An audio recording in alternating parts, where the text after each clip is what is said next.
दोस्तों, किसी के भी मन की बातें जानने के लिए 3 तरीके होते हैं, लेकिन इन तीनों तरीकों को समझना अति आवश्यक है।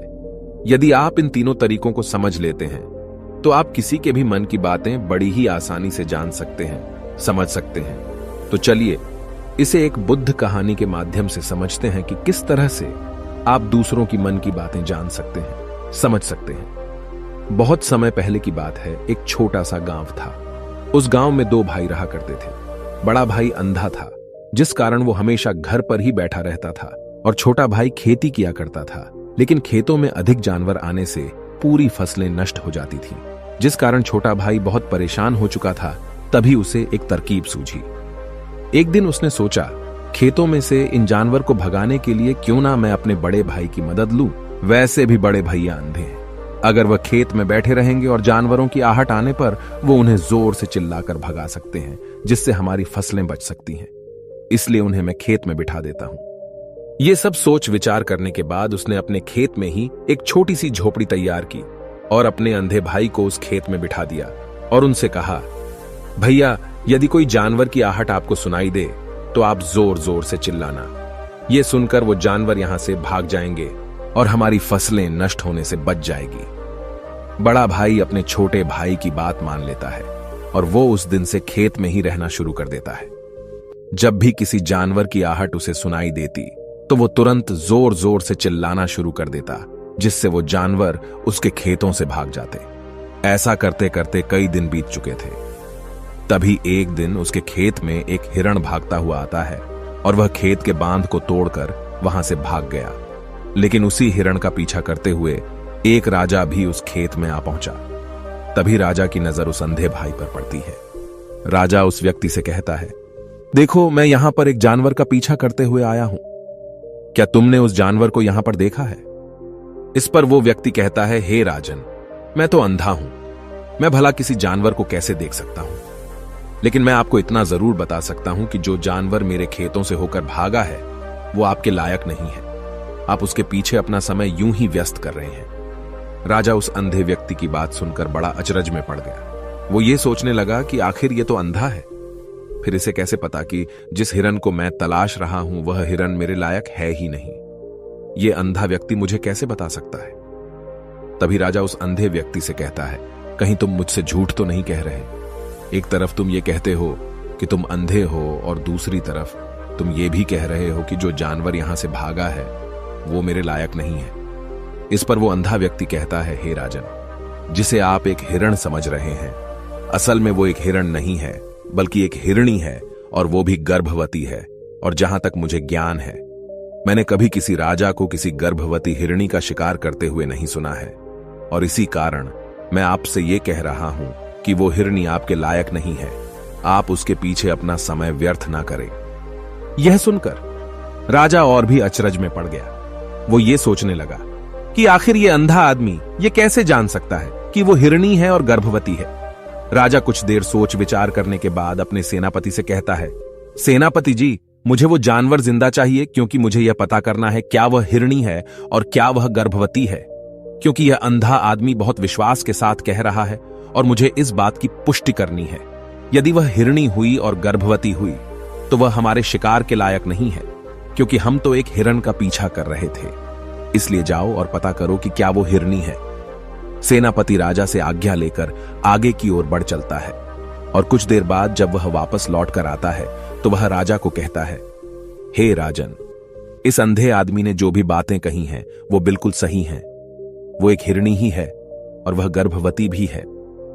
यह सुनकर राजा आश्चर्यचकित रह गया। उसे समझ नहीं आ रहा था कि आखिर अंधा आदमी कैसे पता कर सकता है कि वह जानवर एक हिरणी है, और तो और वह गर्भवती है।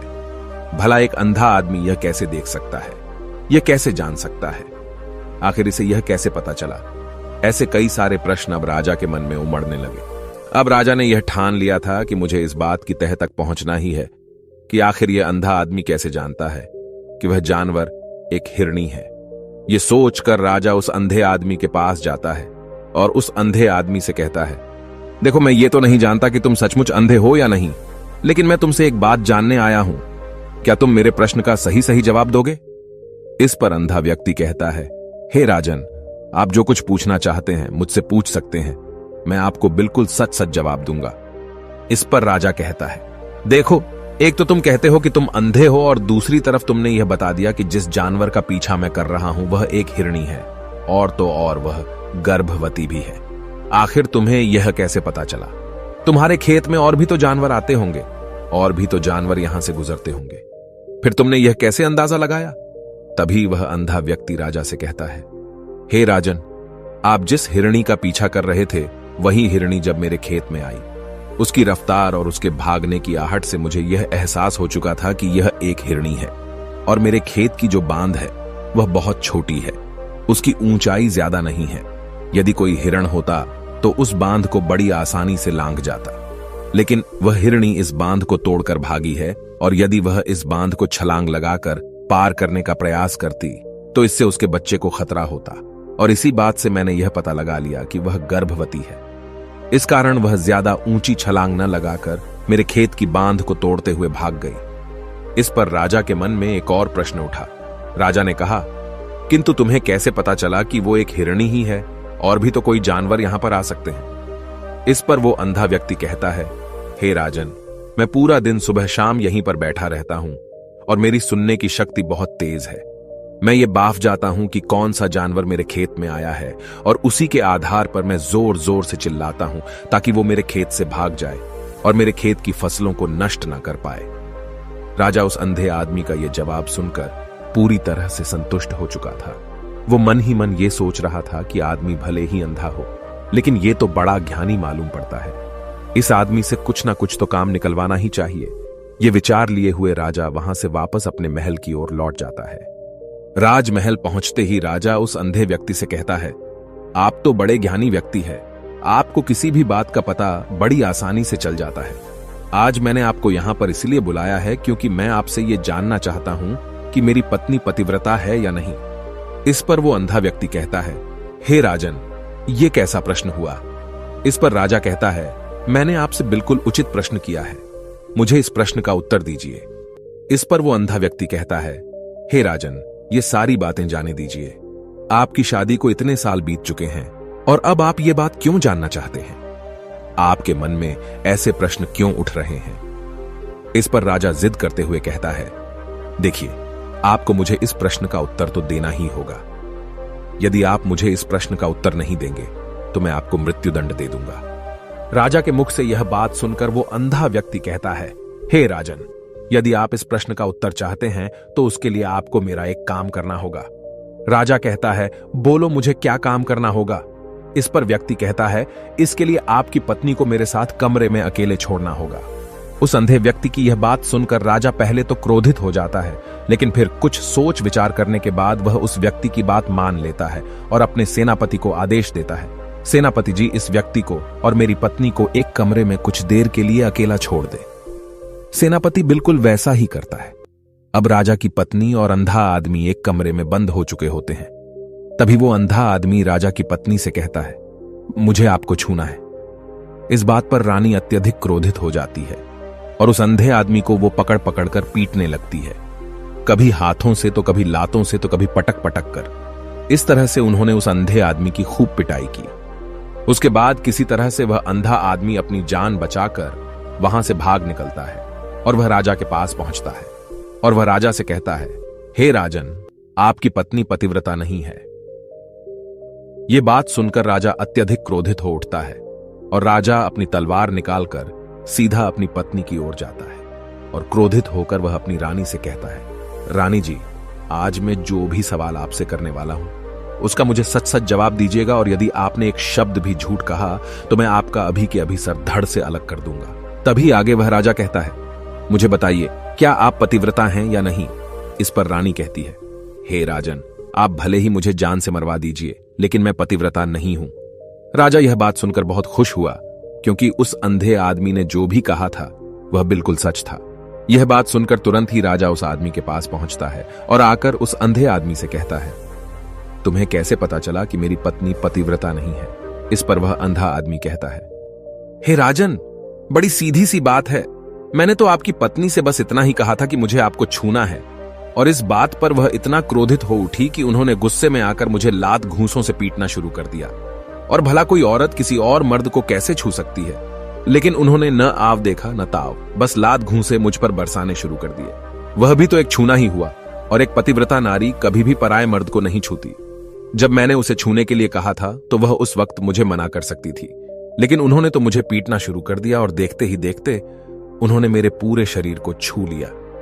अब आप ही बताइए, ऐसी स्त्री भला पतिव्रता कैसे हो सकती है? इस पर राजा कहता है, तुम तो बड़े ज्ञानी मालूम पड़ते हो। अच्छा ठीक है, चलो तुम मेरे एक प्रश्न का और जवाब दो।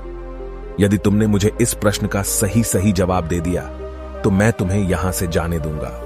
आगे राजा उस अंधे आदमी से कहता है कि तुम मुझे यह बताओ, क्या मैं सच में अपने पिताजी का ही बेटा हूं या फिर किसी और का? इस पर वह अंधा भी कहता है, हे राजन, इस बात से आपका क्या लेना देना? आप किसी की भी औलाद हो, आखिर आप हैं तो इस राज्य के राजा, इसलिए इस प्रश्न को जाने दीजिए। लेकिन राजा कहता है, नहीं नहीं, मुझे इस प्रश्न का सही सही जवाब चाहिए, अन्यथा यह प्रश्न मुझे हमेशा परेशान करता रहेगा। इसलिए मैं इसका सही सही जवाब जानना चाहता हूं। यदि तुम इसका सही सही जवाब दे देते हो तो तुम यहां से जा सकते हो, मैं तुम्हें नहीं रोकूंगा। इस पर वह अंधा आदमी कहता है, हे राजन, इसके लिए तो मुझे आपके मां के पास भी जाने की कोई आवश्यकता नहीं है। मैं आपको अभी अभी यह बता सकता हूं कि आप किसकी औलाद हैं, लेकिन उससे पहले मैं चाहता हूं कि आप मुझसे एक वादा करें कि आप मुझ पर क्रोध नहीं करेंगे। राजन ने कहा, मैं तुमसे वादा करता हूं, मैं तुम पर क्रोध नहीं करूंगा। इसके बाद वह अंधा आदमी राजा से कहता है, हे राजन, आप है तो अपने ही पिता के पुत्र, लेकिन आप पर एक कंजूस सेठ की छाया पड़ी हुई है। यह सुन राजा बहुत क्रोधित हो उठा और वह तुरंत तलवार निकालकर अपनी मां के पास जा पहुंचा। वह वहां पर पहुंचने के बाद अपनी मां से कहता है, मां, मुझे सच सच बताइए, क्या मैं अपने ही पिता का पुत्र हूं या नहीं? यदि आपने मुझे सही सही नहीं बताया तो वह यहीं पर अपने प्राण त्याग दूंगा। मुझे बताओ क्या सच है? इस पर उस राजा की मां कहती है, बेटा, तू है तो अपने ही पिता का पुत्र, लेकिन तुम्हारे ऊपर एक कंजूस सेठ की छाया पड़ी हुई है। जब मैं एक बार नहाने के बाद अपना मुंह आईने में देख रही थी, तभी उस कांच के पीछे मुझे एक कंजूस सेठ नजर आता है और उसी की छाया तुम पर पड़ चुकी है। यह सुन राजा बहुत खुश हो जाता है और वह तुरंत दौड़ा दौड़ा वापस उस अंधे आदमी के पास पहुंचता है और उस अंधे आदमी से कहता है, तुम्हें यह कैसे पता चला कि मुझ पर एक कंजूस सेठ की छाया पड़ी हुई है? इस पर वह आदमी कहता है, हे राजन, आपने मुझसे कई सारे सवाल पूछे जिनका जवाब मैंने आपको सही सही दिया है। यदि कोई और राजा होता तो मुझे इसके बदले में ढेरों सारे इनाम मिल चुके होते, लेकिन अब तक आपने एक फूटी कौड़ी तक नहीं दी है। इस बात से ही मैंने अंदाजा लगा लिया था कि आप बहुत कंजूस हो। यह बात सुनकर राजा जोर जोर से हंसने लगा और कहता है कि आप जो भी मांगेंगे वह मैं आपको अवश्य दूंगा, लेकिन मुझे यह बताओ कि तुम्हें कैसे पता चल जाता है कि कौन सी बात सही है और कौन सी गलत? तुम किसी भी बात का इतना सटीक और सही जवाब कैसे दे पाते हो? इस पर वह अंधा आदमी कहता है, हे राजन, मैं तो वैसे ही अंधा हूं। यदि मेरी आंखें होती तो मैं किसी की भी मन की बातें बड़ी सरलता से जान लेता। मन की एक भाषा होती है और यह भाषा मनुष्य के शरीर के व्यवहार के रूप में देखी जा सकती है। उसकी आंखों से, उसके होठों से, उसके काम करने के तरीके से, उसकी क्रियाओं से पता किया जा सकता है कि उसके मन में क्या चल रहा है। उसके आधार पर हम किसी के भी मन की बातें जान सकते हैं, लेकिन मैं तो अंधा हूं, मैं देख नहीं सकता, इसलिए मैं क्रियाओं से देखता हूं। यदि मुझे कोई बात जाननी हो तो अगले आदमी को कुछ काम देना पड़ता है, जिस पर वह व्यक्ति किस प्रकार काम करता है, किस तरीके से इस काम को करता है, उसके आधार पर ही मैं यह पता कर पाता हूं कि उसके मन में क्या चल रहा है। तभी वह राजा कहता है, तो क्या इसका अर्थ यह हुआ कि मैं भी किसी के मन की बातें जान सकता हूं? इस पर वह अंधा आदमी कहता है, हे राजन, अवश्य आप भी किसी भी व्यक्ति के मन की बात जान सकते हैं, किंतु उससे पहले आपको अपने ऊपर काम करना होगा, और वह काम है अपने मन को शांत करना, अपने मन को वर्तमान में लाना होगा, जिसके लिए मैं आज आपको 3 तरीके बताने वाला हूं। और ये तीनों ही तरीके बड़े ही आसान और सरल हैं, किंतु हे राजन, उससे पहले आपको एक काम करना होगा, अपने मन को एकाग्र करना होगा। जब हम अपने मन को एकाग्र करते हैं, अपने मन को वर्तमान में लाते हैं, तो हम दूसरे के मन की बात जान सकते हैं, क्योंकि वह आदमी अभी भी अपने मन में वर्तमान में ही सोच रहा है, और हमें भी मन को वर्तमान में ही लाना होगा, तभी हम उसके मन की बातें जान सकते हैं। यदि हम अतीत में हुई घटनाओं के बारे में सोच रहे हैं तो वह जो अगला आदमी वर्तमान में सोच रहा है, वर्तमान में अपने मन में बात कर रहा है, वह हम कैसे जान पाएंगे? क्योंकि हम तो अतीत की घटनाओं में डूबे हुए हैं। इसलिए किसी के भी मन की बात जानने के लिए सबसे पहले हमें हमारे मन को एकाग्र करना होगा, उसे वर्तमान में लाना होगा। आगे वह व्यक्ति राजा से कहता है, हे राजन, जो 3 तरीके मैं आपको बताने वाला हूं, इन 3 तरीकों से बड़ी आसानी से किसी के भी मन की बातें जान सकते हैं। उसके बाद वह अंधा आदमी राजा से कहता है, हे राजन, जो सबसे पहला तरीका है वह है आंखों पर ध्यान देना। किसी व्यक्ति से बात करते वक्त उसकी आंखों में देखना, उसकी आंखों पर ध्यान देना जो सबसे ज्यादा जरूरी है, क्योंकि आंखें बोलती नहीं पर बहुत कुछ कह जाती हैं। यदि हम किसी व्यक्ति की आंखों के इशारों को समझना सीख जाएं, हम यह जान पाएंगे कि व्यक्ति के दिमाग में क्या चल रहा है, वह क्या सोच रहा है और अभी वह क्या करने वाला है। मेरे पास आंखें नहीं हैं, लेकिन मैंने अपने गुरु से यह विद्या सीखी है, क्योंकि बहुत सालों पहले मेरे पास आंखें थीं और मैं उस वक्त लोगों के मन की बातें केवल उनकी आंखों से ही जान लेता था। इसलिए यदि आप भी दूसरों की मन की बातें जानना चाहते हैं तो आपको भी उनकी आंखों पर गौर करना चाहिए, जैसे कि उनका आकार कैसा है, वह कब, कहां और किधर देख रहे हैं। यदि उसकी आंखें यहां वहां घूम रही हैं, जब आप उससे बातें कर रहे हैं तो वहां वह इधर उधर मोड़ रहा है, कभी ऊपर तो कभी नीचे या कभी आसपास, या फिर उसकी आंखें खुश नजर आ रही हैं या फिर आंखें निराश नजर आ रही हैं, जैसे कि चोर होता है। उसकी आंखों में जब हम देखते हैं तो हमें यह पता चलता है कि अगले आदमी ने कोई गलती की है। ठीक उसी प्रकार जब हम किसी चालाक व्यक्ति की आंखों में देखते हैं तो आपको पता चलेगा कि उसकी आंखों में एक भाषा होती है। एक बहुत ही सीधा और आसान तरीका होता है। यदि आपको यह पता लगाना है कि सामने वाला व्यक्ति आपसे झूठ कह रहा है या फिर सही, तो आपको उसकी आंखों पर ध्यान देना अति आवश्यक है। यदि आपसे बात करते वक्त वह व्यक्ति अपनी आंखें यहां वहां घुमा रहा है, ऊपर नीचे, इधर उधर, दाएं बाएं, हर जगह देख रहा है, तो इसका अर्थ यह हुआ कि वह उस बात से निकलने का कोई रास्ता ढूंढ रहा है, वह कोई झूठ बना रहा है। यदि सामने वाला व्यक्ति आपसे कुछ झूठ कहने का प्रयास कर रहा है तो वह आपसे नजर नहीं मिलाएगा। वह यहां वहां देखेगा, ऊपर नीचे देखेगा, लेकिन वह आपकी आंखों में आंखें डालकर कभी नहीं देख पाएगा, क्योंकि उसे डर है कि यदि उसने आपकी आंखों में आंखें डालकर देखी तो उसका झूठ पकड़ा जाएगा और लोगों को सच्चाई का पता चल जाएगा। और इसी प्रकार कुछ और भी भाषाएं होती हैं। जब आप किसी की आंखों में आंखें डालकर यह देखना शुरू कर देंगे कि उसके हाव भाव क्या है, ठीक उसी प्रकार चेहरे के हाव भाव होते हैं, जिससे हम मन की बातें बड़ी आसानी से समझ सकते हैं और इन्हें भी समझना बहुत जरूरी है। कभी कभी कोई व्यक्ति अपने चेहरे से जैसे आंख, होंठ और बहुत से कुछ अलग अलग व्यवहार करता है। यदि आप किसी व्यक्ति के चेहरे में गौर करेंगे तो आप आसानी से समझ पाएंगे कि वह व्यक्ति निराश है, जब व्यक्ति बहुत उदास है, या फिर वह बहुत खुश है, या फिर उसे कोई बहुत बड़ा दुख है। वह अपने अंदर क्या महसूस कर रहा है, ये सारी बातें हम उसके चेहरे के हाव भाव से पता कर सकते हैं। फिर चाहे इंसान जुबान से कुछ बोले या ना बोले, लेकिन आप उसके चेहरे से सब कुछ पता कर सकते हैं। आगे व्यक्ति राजा से तीसरा तरीका बताते हुए कहता है, हे राजन, इसी प्रकार तीसरी भाषा भी है, अर्थात तीसरा तरीका भी है, और वह है हाथों के इशारे और शरीर का व्यवहार। मन की बात समझने के लिए हमें हाथ के इशारे और शरीर के व्यवहार को समझना बहुत आवश्यक है। कोई व्यक्ति जब बात करता है तो आपने देखा होगा कि वो अपने हाथों को हिलाता रहता है, अपने हाथों से इशारा करता रहता है। बातों के साथ साथ अपना शरीर का जो व्यवहार है, अर्थात बॉडी लैंग्वेज, उसका भी पूरा उपयोग करता है, जिससे हमें यह पता चल पाता है कि वह व्यक्ति हमारी बातों पर कितना ध्यान दे रहा है और उसके मन में क्या चल रहा है। शरीर के व्यवहार को देखने के लिए उसके हाथ मटकाने, शरीर मटकाने और चेहरे पर बार बार हाथ लाने, हाथों का एक दूसरे से मसलना, ऐसी बहुत सी क्रियाएं होती हैं, उस पर हमें ध्यान देना अति आवश्यक है। मन की बात को समझने के लिए हमें शरीर के व्यवहार को भी समझना पड़ता है।